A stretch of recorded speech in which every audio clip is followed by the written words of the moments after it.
Siman Aïn, et on commence le tour et le Bet Yosef. Il est marqué Tefah Megoulé Be'isha Bemakom Shedarka Lechassoto Asur Likrot Kriyat Shema Kenegda Afilu I Ishto Vechenim Shoka'a Megoulé Megoula Asur Likrot Kenegda. Tefah Megoulé Be'isha, l'espace d'une poignée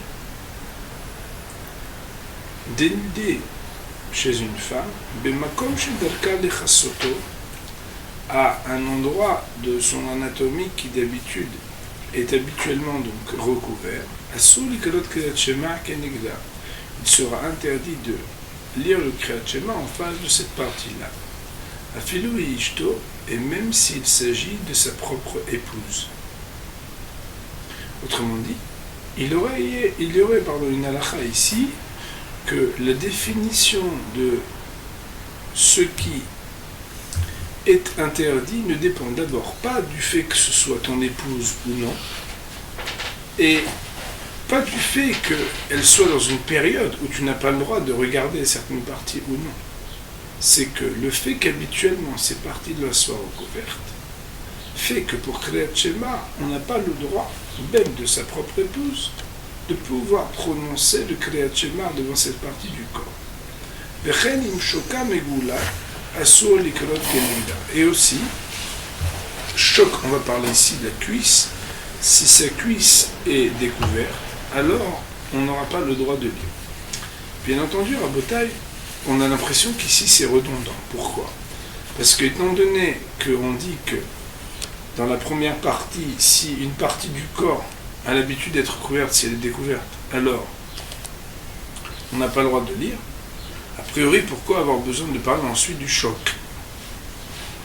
Alors, la réponse a priori, même si on verra ce que le Bet Yosef en dira, c'est pour dire que quand bien même il s'agirait d'une femme qui a l'habitude de laisser cette partie, ce choc, cette partie du corps découverte, alors il y a des parties du corps où, habituellement ou non, que ça soit découvert ou non, ça est toujours interdit de lire le Kriyat Shema devant. Autrement dit, il y a des parties du corps qui ont l'air d'être des parties qui émettent officiellement, d'après la halakha, n'auraient pas posé problème. On va donner un exemple, mais nous allons étudier. Une femme qui a l'habitude de se couvrir les bras, jusque-là. Cette partie du bras est toujours découverte. Cette personne-là, on aura le droit de lire le Kriyat Shema devant elle. Prenons pour l'instant le cas le plus restrictif, le cas du mari. Il regarde le bas du bras de son épouse qui est habituellement découvert, il n'y a aucun problème qu'il le lise.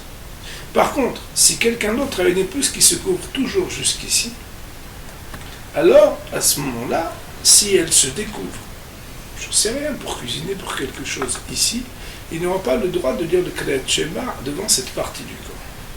Là, on fait une différence entre habituellement découvert ou pas. Quand on parle de shoka, c'est-à-dire une partie haute des jambes de sa femme, là, on parle d'un interdit formel, où là, dès que c'est découvert, peu importe l'habitude. Vous verrez que cette remarque, elle va nous servir dans la suite de notre étude. Nous dit le Bet Yosef, Tefar Begoulé Be'isha. Bessof Pelek Mishemeto, à la fin de Shabbat Mishemeto, Amar Bitzhak, Bitzhak il a dit. Tefah Be'isha Erva. Alors là, on voit que la définition est un peu plus que ce qu'on a vu jusqu'à présent, c'est que si vous regardez dans le texte du tour, il est marqué que le Tefah Megoulé Be'isha, on n'a pas le droit de lire ça. Mais il ne dit pas que ça s'appelle Erva. Là, il dit Tefah Be'isha Erva, ça s'appelle Erva. Les mailles. De quoi on parle? Il est mal istakoulé, bah, si tu dis qu'on n'a pas le droit, on veut dire qu'on n'a pas le droit de regarder. Alors on dit quoi? Mais qu'est-ce qu'on a besoin de Tefah? Ve'amar af sheshet. Voilà que af sheshet, il a dit par ailleurs. Kolam istakel be'etzba ktana shel isha. Celui qui regarde même le petit doigt d'une femme. Ça veut dire pas Tefah, le petit doigt d'une femme. Ki mistakel b'makom hatoref. C'est comme s'il regardait b'makom hatoref. Ça veut dire l'endroit le moins visible de la femme. Là-bas, Hachamim nous disent que c'est quand il regarde en ayant un plaisir. Ça veut dire qu'un homme, quelle que soit la partie même infime du corps d'une femme, et plus que ça, on va voir dans la halakha que même si un homme il regarde le vêtement d'une femme en ayant un plaisir, alors C'est comme s'il était en train de regarder la partie la plus intime de la femme. Et donc quoi? Alors, impossible de dire que c'est interdit de regarder. Et que c'est interdit de regarder qu'à partir de Tefah. Mais non, c'est impossible, parce que c'est ça même avec une infime partie, c'est interdit. Et là, Beishto. Mais on dit non, tu sais quoi en fait? C'est pas de ça qu'on parle. C'est qu'on parle que Tefah Beisha, Erva, on parle Beishto. Quelqu'un, le Tefah de la partie de sa femme, une partie de sa femme de Tefah, alors c'est interdit. Interdit de quoi? Mais pas le droit de regarder pour prendre plaisir. Si, sa femme, on a le droit. On dit non, le Kriyat Shema. Et Kriyat Shema. Rav Hizda il dit Shok Beisha Erva. Un autre adage, c'est que Shok Beisha Erva. La cuisse d'une femme, c'est Erva. Rav Shmuel il dit Kol Beisha Erva. La voix d'une femme, c'est Erva. Donc nous avons ici Moraï et la bouteille. 3 memrot. Bon, pardon, je vais encore laisser parler Rav Sheshet. Amar Rav Sheshet, Se'ar Beisha Erva. Rav Sheshet de nous dire Se'ar Beisha, la cheville d'une femme Erva. La Gemara fonde ici donc 4 points. Le premier, c'est Tefah Beishto Erva. Le Tefah de sa propre femme, c'est Erva. Deuxièmement, Choc, la cuisse de la femme, c'est Erva. Shmuel nous dit, la voix, Kol Beisha Erva. Et Rav Sheshet nous dit, Se'ar Beisha Erva. Le Beth Yosef de nous amener, après nous avoir amené la Gemara, le commentaire de Rashi sur cette Gemara. Regardez bien. Au Pirash Rashi de nous dire, Choc. Quand on parle de Choc, on parle Be'eshetij, une femme qui est l'épouse de quelqu'un. Erva. Leistakel v'chen beishto l'kriyat shema. On n'a pas le droit donc de regarder. Et aussi concernant son épouse pour le kriyat shema. Ve'avat miali. Et moi je me suis étonné, nous dit le Beth Yosef. Maïka mashma'alan. Qu'est-ce que vient nous apprendre Rav Hizda? Kol makom shederech lechasoto ava erva. Tout ce qui a l'habitude d'être couvert est une erva. Umay iria choc. Et c'est quoi le cas? C'est choc. Sous-entendu, je ne comprenais pas qu'est-ce qui a été ajouté dans ce que Rav Hizda a dit, que tout dépend de ce qui est l'habitude d'être recouvert ou pas, désignant ainsi la cuisse. Hachematsati le Rashba, jusqu'à ce que j'ai trouvé que le Rashba, chez Katav Adrabit, Haktefar Beisha Erva, que ce qu'on a dit, Tefar Beisha Erva, que la partie, c'est à partir d'un Tefar que c'est interdit, au Kimna Beishto Veliklat Shema, qu'il a dit qu'on parle de sa femme de Klat Shema, je vais faire une petite synthèse dans même pas une minute. Piresh Ravad, le Ravad a expliqué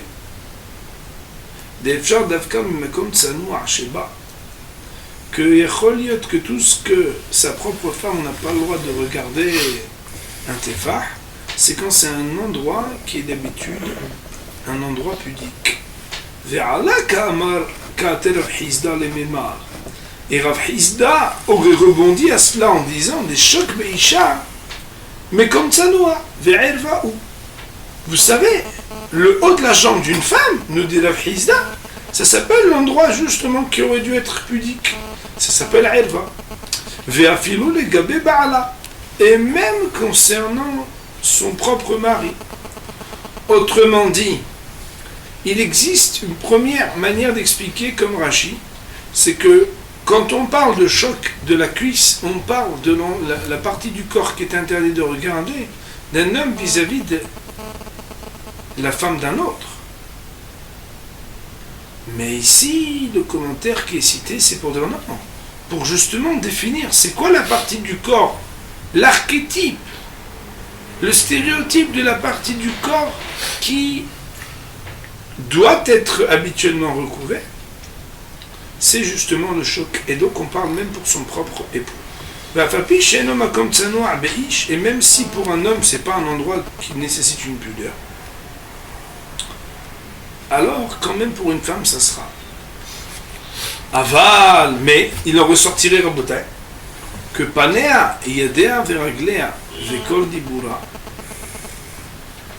son visage, ses mains, ses bras, ses jambes, sa voix, donc la voix est marquée pas Kol Zemer, mais Kol Dibura, la voix de sa parole et pas de son chant. Sheino Zemer qui n'est pas du chant.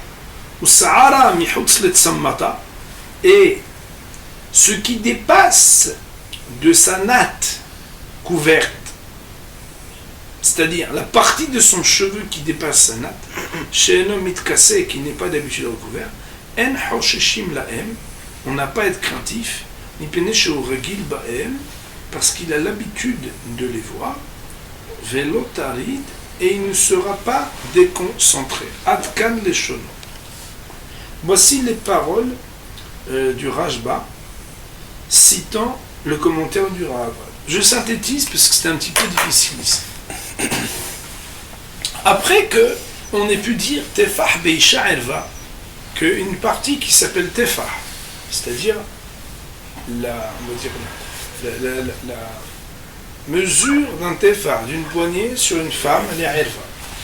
Après, on a un commentaire qui nous dit que Shok Beisha Erva, que Shok Beisha Erva, quand on a la cuisse d'une femme, le haut de la jambe d'une femme, c'est Erva.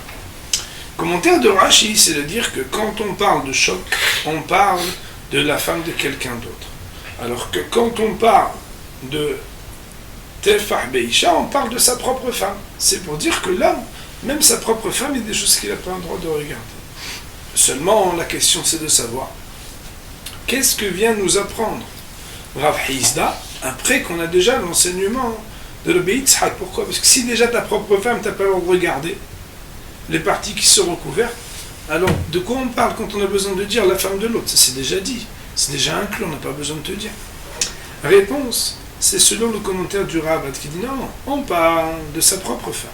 Et on vient ici, dans les paroles de Rav Hizda, définir c'est quoi les parties du corps de sa propre femme qu'on n'a pas le droit de regarder, celles qui sont d'habitude recouvertes. Qu'est-ce qui définit, qui montre c'est quoi les parties recouvertes? Eh bien, l'archétype de la partie recouverte, c'est la cuisse.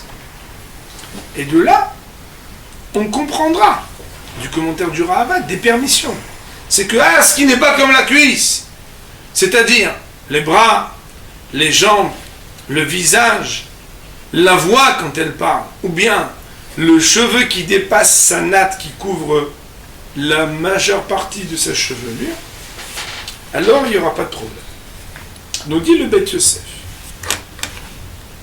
Alors le Beth Yosef nous dit Rabbeinu, et donc le Rabbeinu ça veut dire quoi? Ça veut dire le taux aussi. Nir Esharar Beshitazu, il semble qu'il a compris comme le Rav. Mais Zéou Shekatav, et c'est d'ailleurs ce qu'il faut comprendre quand il a écrit, et je pense qu'on l'avait souligné dans la lecture qu'on a faite.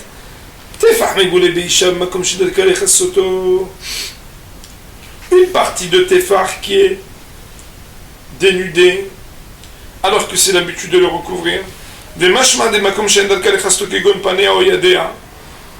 là, tu déduis que, attention, on parle que des parties qui sont d'habitude recouvertes, mais le visage, les bras, les tlanba, ben, il n'y aurait pas de problème. Alors que juste après, qu'est-ce qu'il écrit? Là-bas, on parle de la cuisse en disant que c'est interdit. Kelomar, ça veut dire quoi? Même que d'habitude, pour un homme, c'est pas un endroit de sanoua, parce qu'un homme, ça n'a rien à voir. Avec Erva, Beisha s'appelle Erva, pour une femme. Le Roche, lui, le père donc du taux, Katav Gamken, quand on dit Devar Beisha Erva, Davka Bidava Sharagil Yod Mechuse Beisha. C'est uniquement quelque chose qui est habituellement recouvert.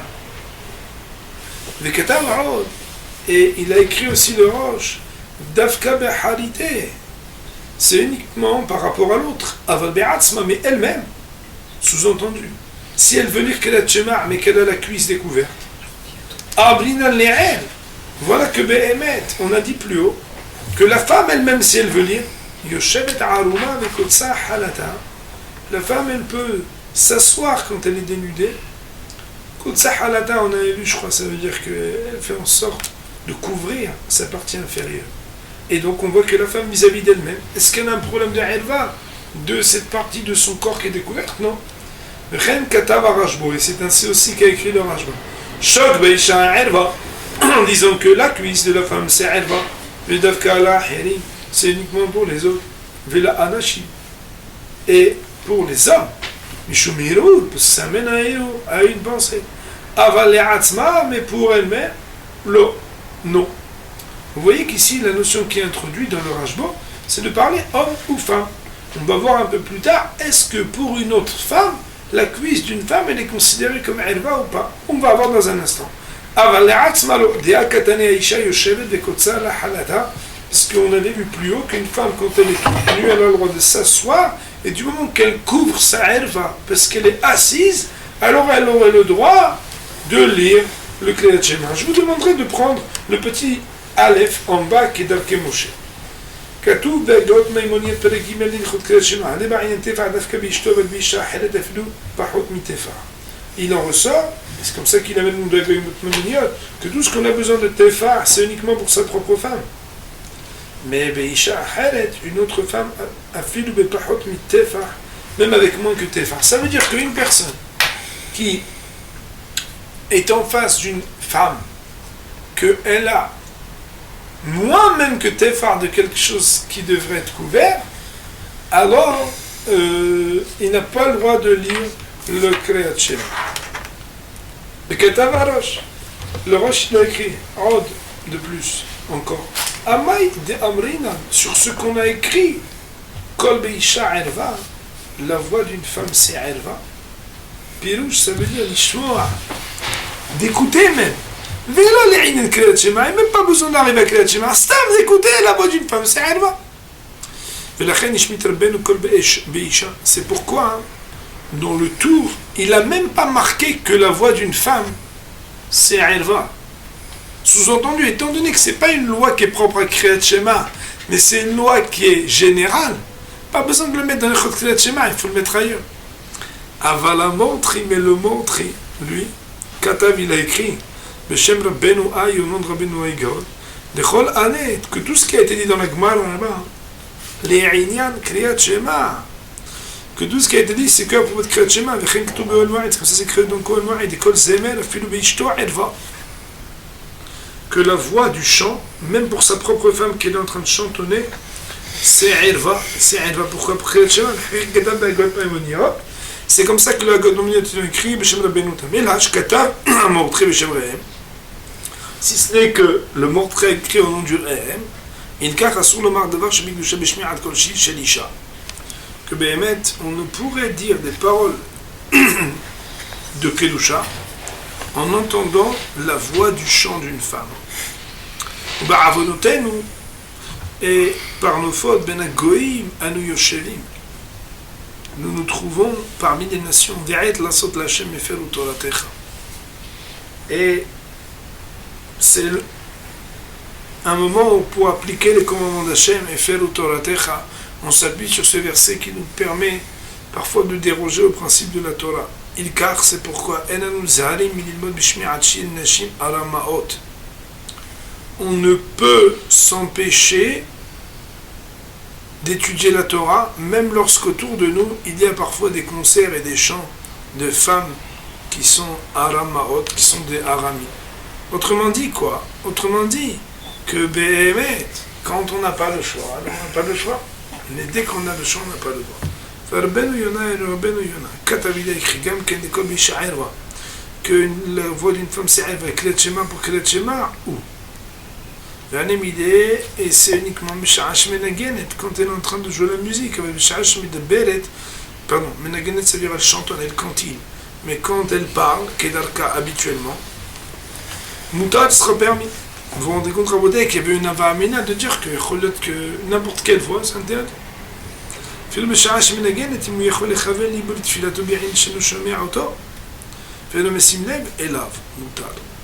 Et tout ce qui est permis,